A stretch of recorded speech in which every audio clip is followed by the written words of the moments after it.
welcome back to One on One with Mr. U. Of course, I'm your host, Mr. U. In studio with us, a good buddy of mine, community builder, author, weight loss expert, Stanley Bronstein is in the house, man. Stan, how are you, brother? Good to see you, man.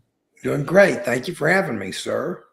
Pleasure's mine, man. Glad to have you in here. We had an awesome conversation in our pre-interview, and I want to get into more of that and see if we can help our audience learn something today. I'm sure that's going to happen for sure. But tell us about your childhood, your upbringing. Tell me what was significant about how you came up to get to the way you are today. Okay. I am like most people who reach the age of 66, I am a creature of my experiences. Well, the number one experience, the main first experience of my life was my mother died when I was 8. Oh, I'm sorry, brother. Needless to say, that messed with my head. And I was living with my massively obese father, and we both just ate ourselves into oblivion. That set me on the course for most of my life being massively obese. You know, just that whole experience set me on a course, which was so totally different than my childhood. And along the way, I had starts and stops. I would lose weight, then I'd go back to my old habits. I'd put it on. I'd put even more weight on. Then I'd lose some more weight. Then I'd put some more back on. Back and forth, back and forth, back and forth. Well, I'm kind of jumping through a lot of stuff here. It's all right. Good. As I was getting ready to turn 50 years old, which was almost exactly 17 years ago. In 11 days, it'll be 17 years. February 1st, 2009, I woke up and I said, where am I going to be in 5 years if I keep going the way I'm going? Care to guess what the answer was? I don't have dead. Dead. And I did not like that answer. I didn't want to be dead. So I said, what am I doing here? I'm wasting my potential. I can be so much more than I am.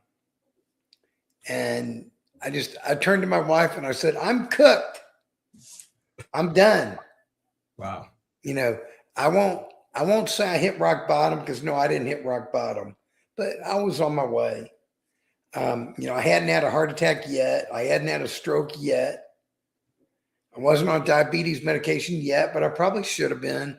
I wasn't on high blood pressure medication yet, but I probably should have been. All those things. I mean, as I like to say, I was committing slow-acide. Slow-acide. Wow. Yes. I was slowly eating myself to death. I didn't put a gun to my head, but I was slowly eating myself to death. Wow. So I said, I'm done. No more. I said, I'm going to stop tolerating BS in my life. And the number one person I'm going to stop tolerating it from is myself. Wow, that's powerful. So I took personal responsibility.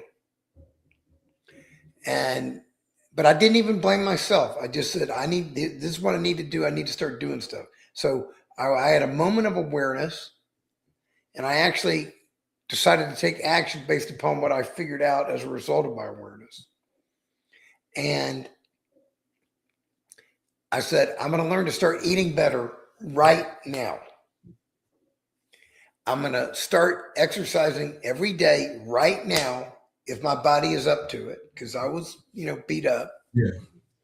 But I'm going to start doing that right now. And my exercise of choice is going to be walking. And I picked walking because you don't need a lot of equipment. You can do it almost anywhere. And I felt like it wasn't as hard on the body as something like running or cycling. So I decided to do it. This is all 4 months before I was turning 50. Oh, wow. I told my wife I'm going to start making some changes in my life right now. You might like them and you might not like them. And if you don't like them, I don't care. I have to make these changes or I'm going to be dead. I told her that I'm going on a journey. I'm inviting you to come along with me, and I hope you do. But if you don't want to, there's the door. You can walk out right now. You didn't say that. Yes, I did. Yeah, hang on. But I'm going to give you a spoiler alert. We're still married. Yeah, I knew that part. But no, but I did. I told her seriously. I told her that I had what I call a moment of healthy selfishness. Mm. Being selfish is not always a bad thing. In your case, it Sometimes, was really good. Yeah. sometimes you need to be. So I had a moment of healthy selfishness. Well, right away, I started doing three things. First thing is I quit drinking. I used to drinking alcohol. I used to drink scotch almost every day. I won't say I was an alcoholic, but I will say I was drinking too much. And I will say that I was serving the alcohol and it was not serving me. So I quit. And you, as an ordained minister, I think you can understand that part about serving. So I said, alcohol's gone. Cut it out right there. I haven't had a drink in 17 years. And honestly, I don't miss it. Like, I don't miss it. And it makes going to parties where everyone else is drinking a lot more interesting. So yeah, it does. So then I said, those 2-liter bottles of soda. Oh, bad stuff. I was drinking the diet caffeine free. So surely that was healthy, right? No. So I was drinking 3 of those a day. Oh, Cut those out. goodness. Haven't had one in 17 years. Cut those out. Wow. Yeah, wow. You got look. Here. This is what I used to be. It took a lot of work. Oh my goodness! Wow. To get like that. Stan, that's incredible. I got to ask you something, man. I got to ask you something here. I don't want to lose this train of thought here. So could be a pivot, but I want to ask you something. For people are watching, listening right now that may have a similar issue, and they may not really be in touch. I mean this in the most sensitive, delicate way. They may not be in touch with the reality of what they're actually in. Yeah. So I want to talk to you about that real quick. Give me your best answer for this. I think you went up to about 367. I think you said, right? That was your weight at its height. Yeah. Tell the listeners in the audience how you actually felt during this time, what you were experiencing mentally, support systems in your life, if you had any accountability. Tell me all that was going on as brief as you can. Did you have accountability? What were you thinking? How did you feel? Yeah. Physically, I felt like crap. Okay. Describe mentally, most of the time I felt fine. I was a successful lawyer, successful CPA. I was making a good living. Okay. I was doing well, but on some level I was unhappy. I had difficulty in my relationships until I got married. I got married during one of those periods where I lost a little bit of weight. I got down to like 250. And I got to the point where I was looking good enough where women were interested in me. Makes sense. And, but then by the time I started my journey 17 years ago, I got all the way back up to 320 and my wife stuck with me. But I was bigger than when we got married. And I didn't feel good. And on some level, looking back at it, I didn't respect myself. Think about that. I used to complain that I wasn't getting the level of respect I wanted from people. But when you're walking around at 367 pounds, you're outwardly telling people that on some level you don't respect yourself. That's good. Think about that. Yeah. And in touch with your comment that people may not be in touch with their reality of their situation. They're in touch with it. It's just they're denying it. And I understand that. I did it for years. We are all human beings. It is tough to admit to ourselves that we're screwing up. And it's tough to take action, and we're afraid. We fear the changes. We fear the loss. We fear giving up. We're going to give up. Everybody tells me, that the third thing I gave up on that day was I gave up eating red meat. I gave up beef and pork. And considering my father was a butcher and I grew up in a house with unlimited free meat, that, that was something to quit eating red meat. But and then later on, I became a vegetarian. I gave up chicken and turkey. And then later on, I actually became vegan because I realized that I wasn't going to be able to get off the rest of my weight until I stopped eating bread, butter, cheese, and ice cream. And when I quit eating those things, I lost like 50 pounds in like 5 minutes. I'm not kidding you. The weight just melted. But people tell me, look what you've given up. And I go, I haven't given up a thing. Look what I've gained. Good Lord. Which of these pictures would you rather be? Yeah. Look what I've gained. I didn't give up anything. Yeah. And you did this without this. The amazing part is that you lost, if my math is right, about 220 pounds. Yes. Without drugs and without surgery. We can't gloss over that part. Without drugs, without surgery, 220 pounds. Kept it off for 17 years. How can you explain to the people who are watching and listening right now how you made that a permanent thing? Was it just the food? Was it the walking? Was it a mindset? How did it become permanent so that it didn't come back? Yeah. Okay, first of all, I just want to clarify, when we say 17 years, the weight came off over those time periods. I didn't get down to my current weight till probably about 5 years ago. Okay. So, but it came off. But the point is, I never went backwards. The way, how I did it, it's many things. First of all, I'm going to get into philosophy here. I stopped trying to be perfect. Instead, I realized that the goal is not perfection. The goal is excellence. And when you're perfect, when you try to be perfect, the minute you mess up, you screwed up. You're done. Yeah. When you try to be excellent, the minute you screw up, you go, well, I screwed up. Let's do better tomorrow.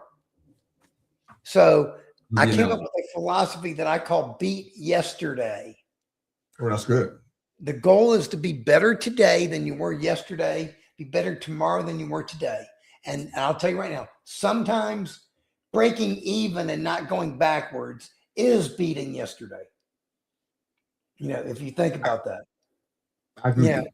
And, just staying even. I mean, I had, times where I stayed even for long periods of time, but I never put it back on.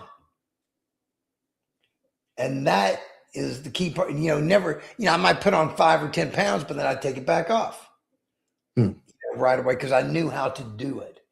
Now, first of all, successful weight loss is 90% between your ears. I want to get to that. The discipline, the mindset. Okay.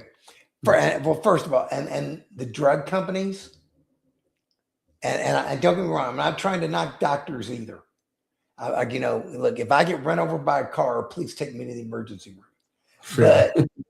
But a lot of this is what they're taught in medical school. But I believe, and this is my opinion here, we're being sold a bill of goods. You're told that you need to take the easy way out. Here's a shot. Take the shot now. Go eat your crap, and you'll lose weight, or whatever. Or here's surgery.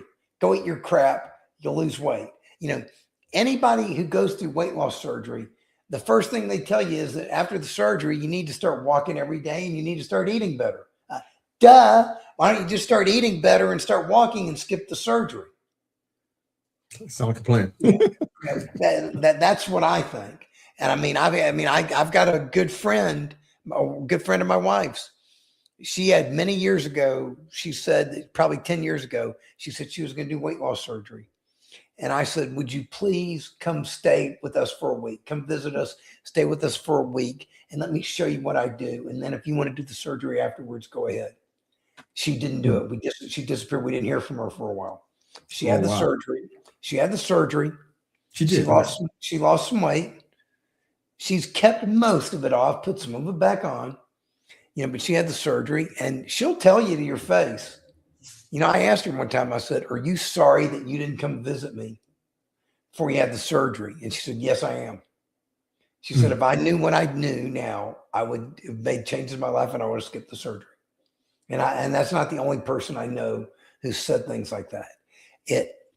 And the drugs, we don't know what the long-term effect of these drugs are. Yeah, that's true. We don't.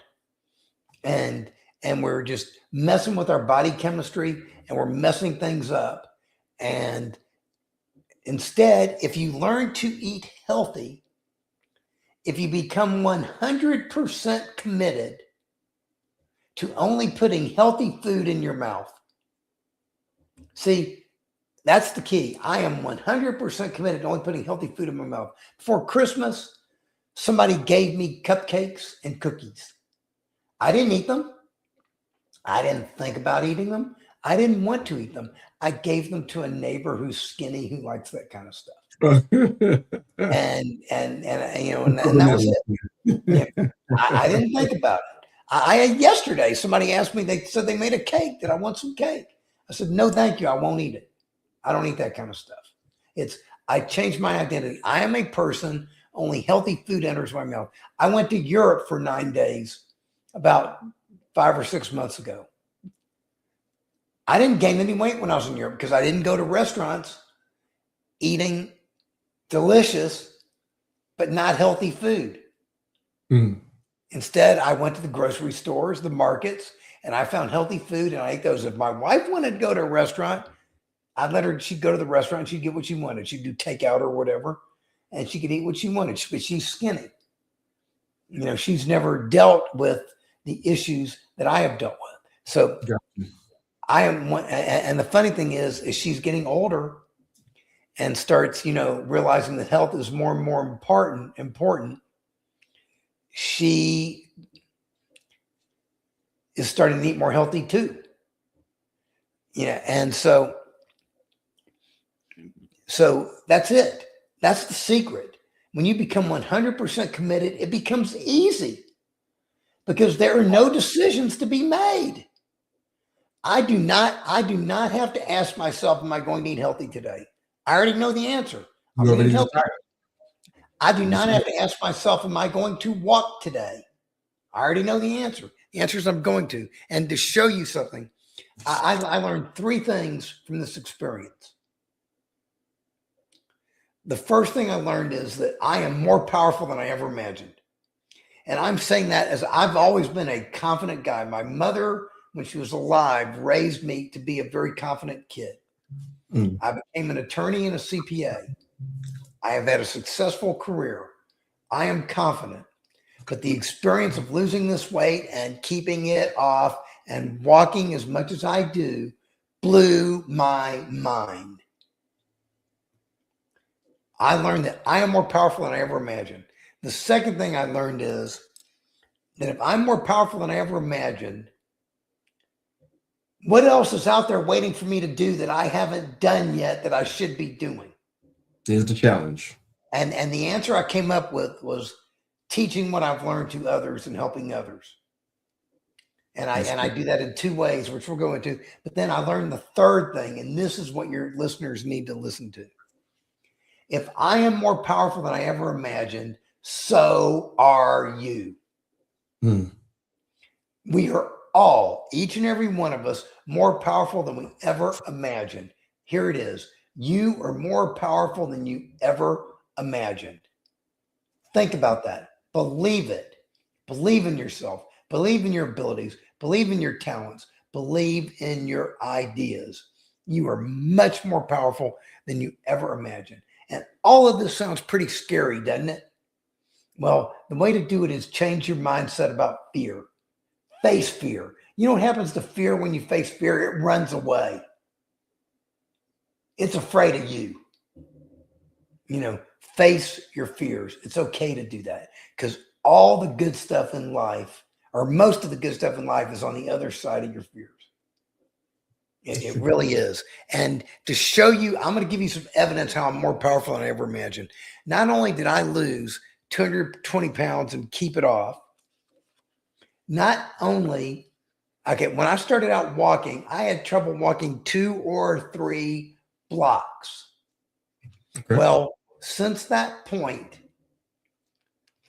I have built my walking up to where at the age of 66, this is how much I walked last year.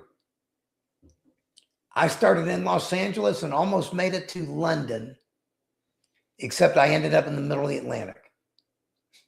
Okay. Over the last 17 years, I have walked 72,000 miles. Wow.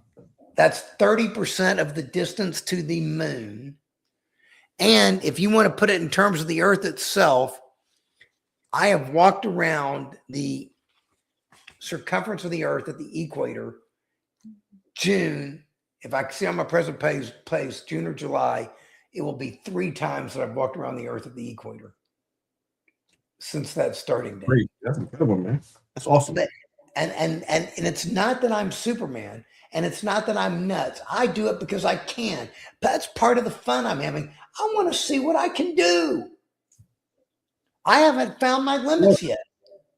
I love it.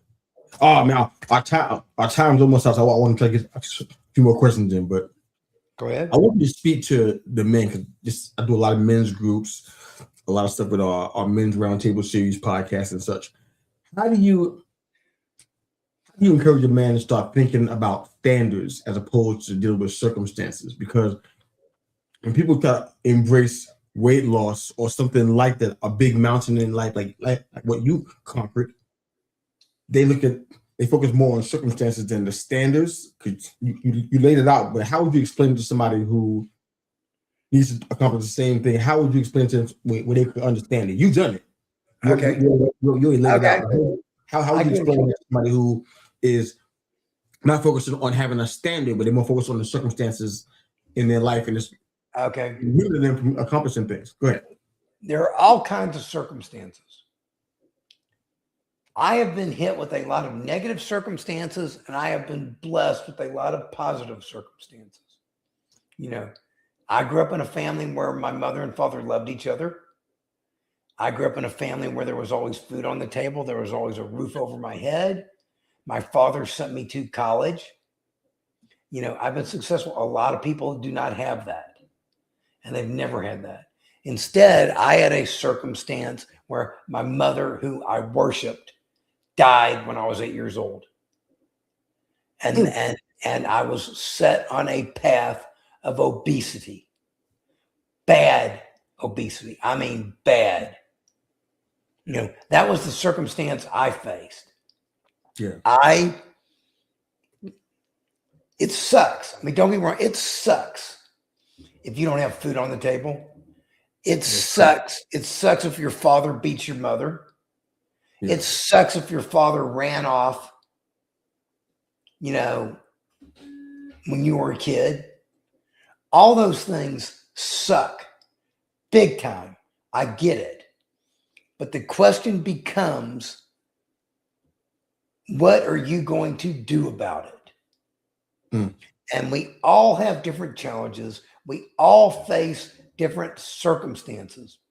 But if you remember that you are more powerful than you ever imagined, you can figure out some way to deal with it as best as you can.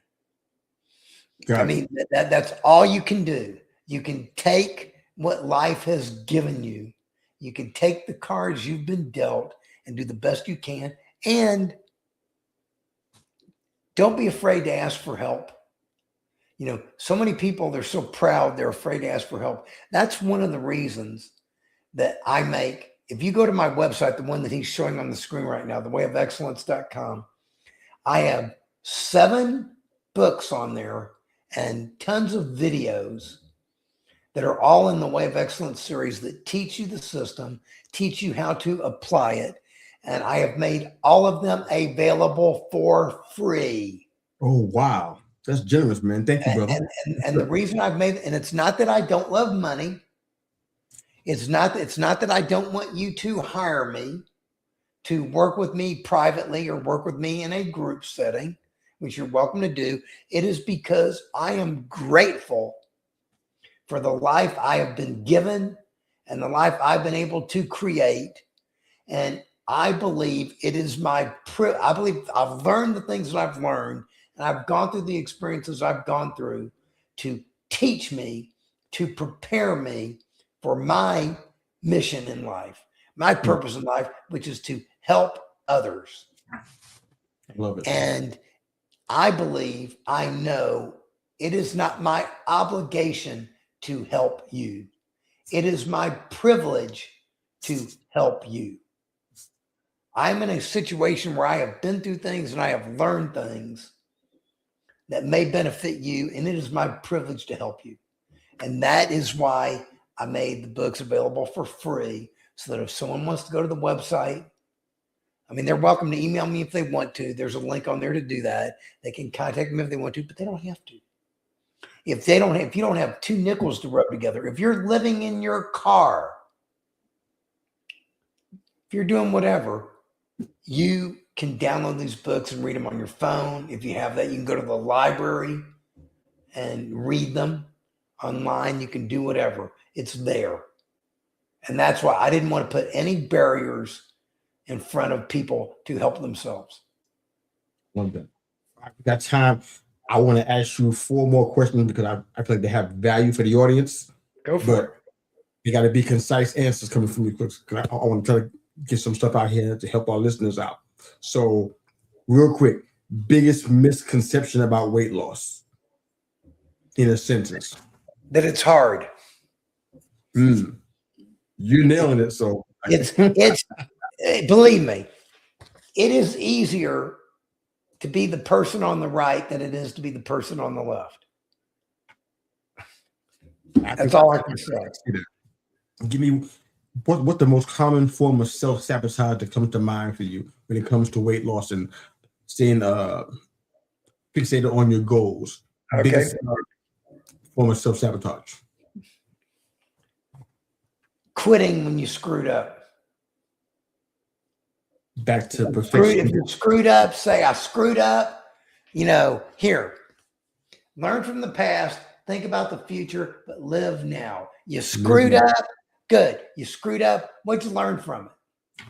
Don't screw up again. Go back, hop back on the wagon. That's it. There you go. I love that. All right. So this one should be a little bit of an easier question, but you were talking about a 1 million pound weight loss challenge. What's that about? Okay. It is, I said, I like dreaming big dreams. So I said, I want to get 50,000 or more people to lose 20 pounds each, 20 or more pounds each. 50,000 times 20, that's 1 million. So I called it the 1 million pound weight loss challenge. It's a website called it's right here, millionpoundweightloschallenge.com. millionpoundweightloschallenge.com. If you can, please put that in the show notes too.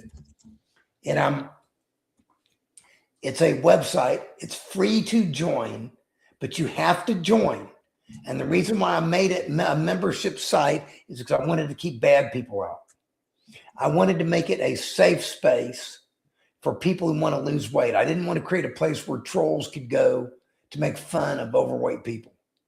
Gotcha.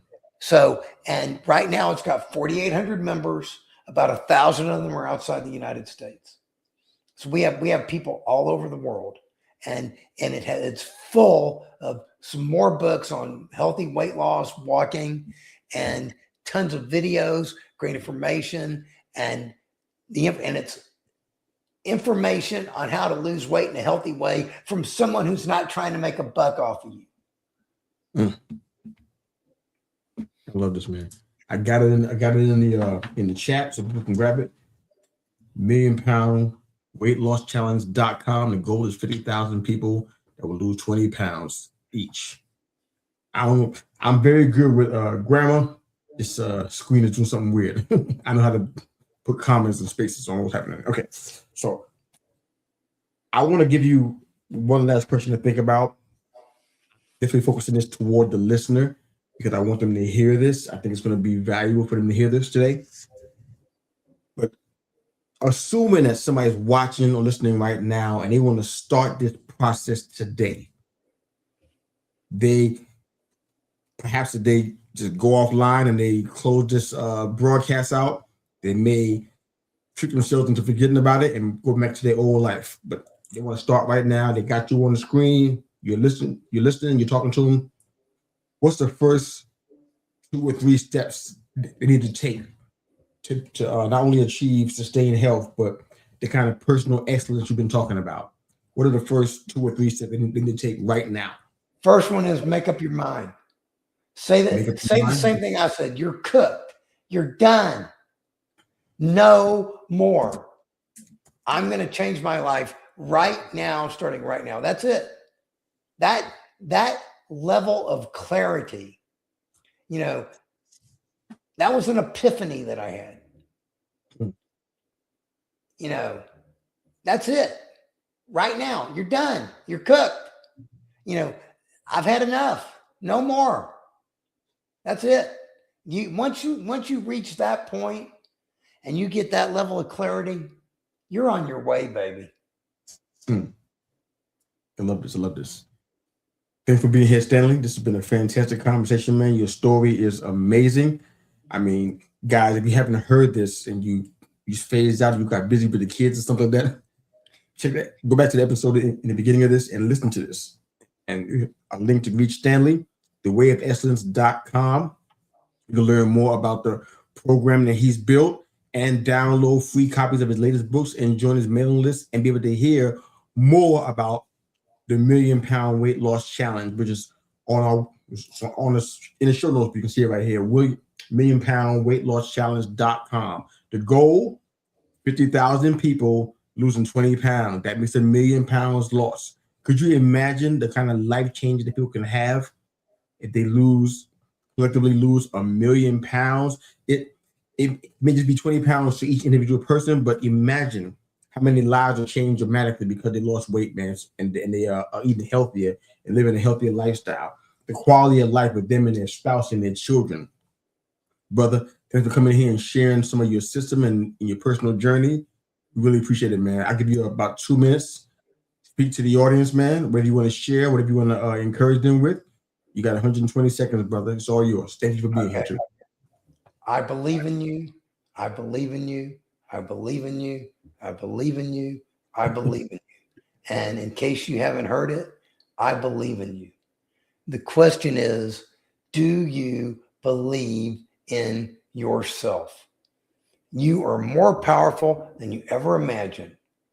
Focus your mind, start training your body, feed your spirit. This is your time. You are powerful beyond measure. You've got this. This is your time. I'm done. Love it. Thank you for being here, brother. Thewayofexcellence.com and £1,000,000weightloschallenge.com. Get with the program. Get on this journey. It's definitely a life-changing journey. You see it from Stan's life. That's Stanley Bronstein. I'm Mr. U. This is One-on-One. Thanks for watching and listening. Have a fantastic